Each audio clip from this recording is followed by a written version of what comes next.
Hello, everyone. Welcome to this edition of WOLCS Talk, a presentation of the West Oak Lane Charter School in Philadelphia.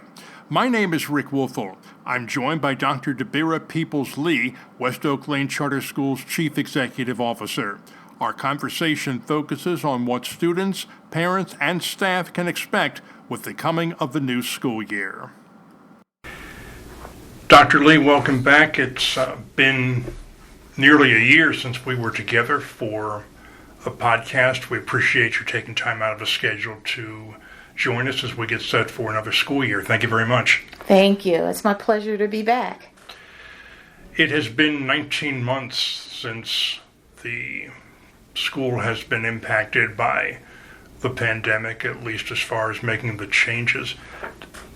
You've been responsible for so much, you and your team. Does it seem like it's been 19 months when you stop and think about it?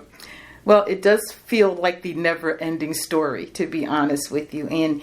But we did an excellent job. I'm so extremely proud of my team. And when I say I mean everyone lifted, whether it was the maintenance department or the teachers or security or senior administration. We did a tremendous job through this pandemic. And although we remained totally virtual, we did an excellent job on that virtual platform. Our children were engaged. Our children were present. We had parental support. We had the support of our board of trustees.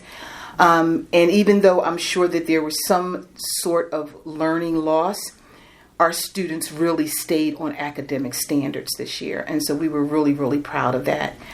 94% of our students were present every single day for the past 15 months of school. And that's with attendance taken multiple times during the day. That's an extraordinary achievement. And it shows when we look at the academic success of our students this year. That's the first time I've heard that statistic. That might be the most impressive thing that you've done here. The fact that the students were there every day and engaged in the educational process, regardless of what else was going on around them. Absolutely. And how important that parent partnership was. 86% of our kids are ages 5 to 11, which means their parents really needed to be a parent or a guardian or a family member needed to be present with them to support them through this virtual platform. It could not have been done without their involvement, and I couldn't say enough how extremely proud and I am of their support through this process. Let's talk about where you're headed this year. The school year is about to open, and you're going to open up with the hybrid model. And for those that may not be familiar with it, although I suspect most people are, we'll have you describe what that is to start off. Sure. Well, I briefly want to say when we left school at the end of June, our plan was to open with full student 5-day-a-week learning. And that was before the Delta variant started to make its wave across our nation.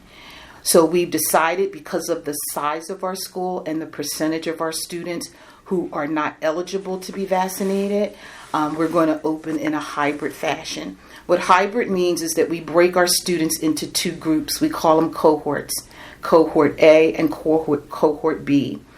Cohort A will come to school 2 days a week, like Monday and Tuesday. Cohort B will come to school on Thursday and Friday. Wednesday, school will be closed down for deep cleaning, but all students will be virtual with their teachers on Wednesdays. And we would hope that we would only need to stay in this position until the numbers went down with the Delta variant virus here in Philadelphia. Unfortunately, if they go worse than what they actually are, we may have to consider going totally virtual. But we believe, as everyone does, students learn best when they're in the building, and it is really our goal to get everyone back in the building.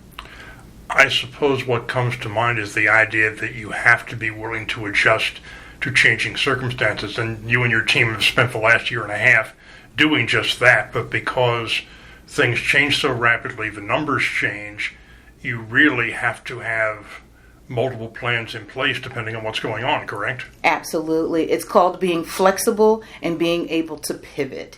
And that's what we've had to do since the start of the pandemic. Let's talk about masking for a moment. Out in the suburbs, in fact statewide, because Governor Wolf left the masking decision up to individual school districts. It has been a topic that, to put it nicely, promoted a lot of discussion.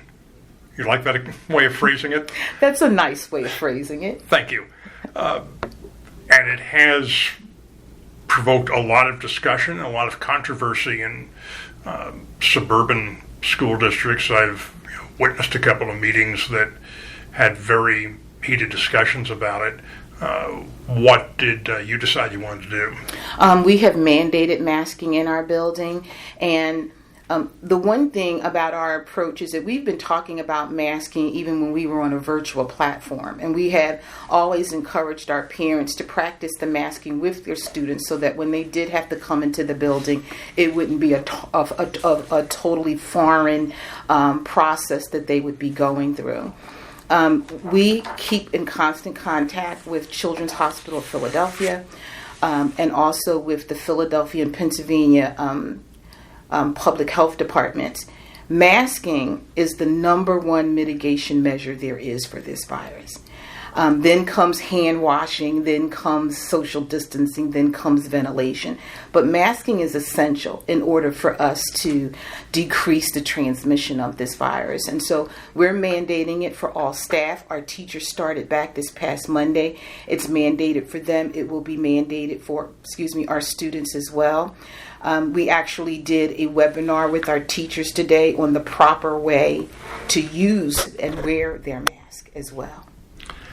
In terms of the issue of what some people have called pandemic fatigue, obviously that's a factor, but I think in a situation like this where the numbers came down for a while and the restrictions were eased and now the numbers are spiking again, it is perhaps a more problematic issue because things seem to be going in reverse. Absolutely. And that's unfortunate but what makes the bigger difference to us now is that the Delta variant is impacting young children. And that wasn't the case last year this time when we were talking about what we were going to be doing with the virus.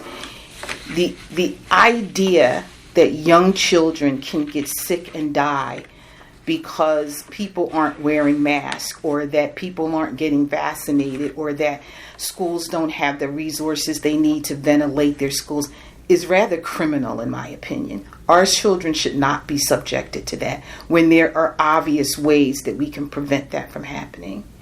And so our focus, I think a lot of the politics and all of the things that are involved about wearing, not wearing, vaccinating, not vaccinating, this is really about our children now. This is the future generation for all of us, that we wouldn't put them first and foremost in every decision that we're making. And obviously you and your team are committed to doing that. You have your parents' support. The fact that this school is K through 8, not K through 12, as many districts are and as many charter schools are, has that made it a bit easier because of that reason and because of the size of your student body to bring the parents together and get across the idea that we're all on the same team here? It makes it commendable because we have a group of parents who have partnered with us. We already know that partnership exists because of what we've gone through together in the past 15 months, and we constantly said that word together. From March 13th of 2020, when this all took place, we have always said we're in this together and we need to support each other, and we will support each other. The challenging part is that, again, 85% of my population is under the age of 12, which means they are not eligible for a vaccination. And I know Pfizer and Moderna are working on, and they'll present the data, my understanding, to the FDA the latter part of September to see if a vaccine is viable. That means they're the most targeted population that can get a transmission. And there's nothing we can do about that other than making sure we're wearing masks, that we're social distancing them, that we have proper ventilation in the building. Those are the mitigation efforts that we have in place. As far as what your staff is doing, as far as their approach to education and their curriculums and what have you. How are they adjusting with having their students in front of them, or half of them 2 days a week and the other half 2 days a week? How does that affect how they set up a lesson plan and that kind of thing? Well, we're in professional development right now as the teachers are able to share their strategies or receive professional development from our senior administrators on exactly how to do that. What we've known from research is that when we have students who are directly in front of the teacher can then give direct attention to those students versus having students in front of them and students on the computer, where the students on the computer may not get the same direct instruction. We want to make sure that what we're delivering to the students is equitable, that all of our students are getting the same level of attention and instruction. And if any additional assessments, interventions, support that are needed, that we have the staff available to be able to provide those. As you went through the process, or as you've gone through the process, did you figure out, well, maybe this worked, this maybe didn't work as well as we had hoped, maybe we'll try something a little differently? How did that process evolve has it evolved over the last 18 months? Well, the beauty of what we did over the last 15 months was that we were all virtual, so there was no decision to be made. So this new school year, we're going hybrid. We will probably find ways that we will need to tweak the program. That's the beauty of being a charter school and the autonomy we have to be able to be flexible and to pivot when necessary. Thinking about, and you mentioned when we started, the support that you got from your team, you set up a mental health task force at the time to prepare for the opening of school last year. Thinking about where you are now and what you've been able to achieve, how important was the work of that task force? Extremely important, and it actually leads the way to a safe reopening of our schools, because through that task force and its various working groups, we've established resources, processes, and procedures of how we support not only our students coming back, not knowing exactly what all of their social emotional issues are, but through that task force we've done surveys to determine what kind of needs our parents need. I mean, they need just as much. They've been supporting this process from the home front, what our students need. We've been working with our teachers all summer, and then they're back now. We really understand their needs, but then they have students at home too. They have husbands or wives at home too, to make sure that we're identifying what those needs are and being able to provide resources. We have one school counselor. We're hiring a second school counselor and a social worker to be able to support finding resources or connecting family, students, and staff to what they need to help with their issues. You're a charter school, so you have a tremendous amount of autonomy, obviously. Yes. Do you ever encounter a situation where somebody is saying to you, well, why are you doing it this way? The city of Philadelphia did it this way, or a suburban district did it this way, or whatever, and how do you handle situations like that? Well, we do it our way because we assess our students and our parents and our teachers by asking them, what do you need? What's going on? We can't base it on what another district is deciding because their population is different from our population. So you have to know what your population needs, and then you meet the needs of that population in the best ways that you can. Looking at all that you've accomplished, what gives you the greatest sense of satisfaction? And that may not be the right word, but what you and your team have been able to accomplish in very, very challenging circumstances that likely none of you anticipated before last year, certainly none of you were trained for before last year, and having to come up with strategies more or less on the fly. Yeah. I think what stands out for me is the resiliency and the perseverance and the flexibility of everybody involved.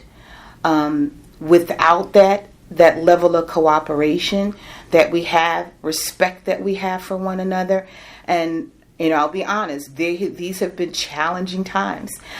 These have been things that we have never seen before. We don't even know what the future looks like moving forward. But what we do know is that it will never be the same as it was pre-pandemic. And what we're moving towards is a new normal. And we're looking forward to brighter days ahead with that new normal. And having a team of people, whether it's in school or out of school, and our parents all believe in that, it just gives you the energy and the faith and the excitement to take on whatever's next to make sure that we educate our children.